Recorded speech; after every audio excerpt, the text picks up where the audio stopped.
সারাদিনের আমাদের এই ব্যস্ততার জীবন থেকে একটু মনে হয় যে কোথাও শান্ত পরিবেশে ঘুরে আসি। সেই রকমই একটা শান্ত পরিবেশের ভারতসেবা আশ্রমের উদ্দেশ্যে আমি রওনা দিয়েছিলাম। এটা হচ্ছে বোলপুর লাগোয়া মুলুগ্রামে ভারতসেবাশ্রম।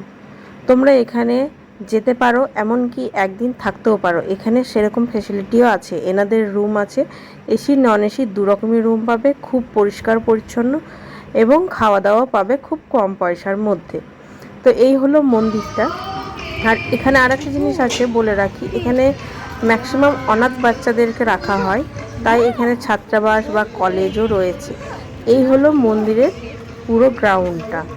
মন্দিরটা হলো এক সাইডে, মাঝে পুরো গ্রাউন্ড করে পাশে পাশে কিন্তু ছাত্রাবাস, কলেজ, তারপরে ওদের যে থাকার ব্যবস্থা, পুরোটাই আমি ঘুরিয়ে দেখানোর চেষ্টা করছি। আমরা সন্ধ্যের সময় গেছিলাম, তাই অন্ধকার হয়ে গেছিলো, একটু ভিডিওটা হয়তো অসুবিধা হবে তোমাদের দেখতে, কিন্তু আশা করি বুঝতে পারবে। এমনটাও নয় যে বুঝতে পারবে না।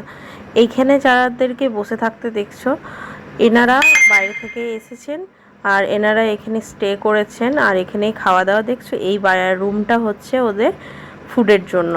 তো এখানে রান্না হয়, 50 থেকে 60 টাকা করে থালি পাওয়া যায়, পুরোটাই ভেজ, পিওর ভেজিটেরিয়ান যাকে বলা হয়। আর ওখানেই খাওয়া দাওয়ার ব্যবস্থা।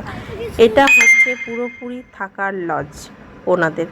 তো এই প্রাইসটা আমি ঠিক বলতে পারবো না এটা কত করে নেয়। আমি নেক্সটবার হয়তো যখন যাব তখন তোমাদেরকে বলে দেবো রুম রেন্টটা ওরা কত করে নেয়। এই পুরো গ্রাউন্ডটা আমি এক পরিক্রমা দিলাম শুধুমাত্র ভিডিওটা করার জন্য। তাই তোমাদেরকে প্লিজ বলছি, ভিডিওটা শেয়ার করো, সাবস্ক্রাইব করো। আর এই ভিডিওটা দেখে হয়তো অনেকেই এই মন্দিরটার ব্যাপারে জানতে পারবে। অনেকেরই হয়তো এই মন্দিরটার ব্যাপারে জানা নেই, কারণ বোলপুর থেকে অনেকটাই আসতে হয়। তাই একটাই কথা বলবো সবাইকে, অতি অবশ্যই সময় পেলে এই ফাঁকা নিরিবিলিতে এসো, তোমাদের খুব ভালো লাগবে। ভিডিওটা এখানেই শেষ করছি। Bye bye.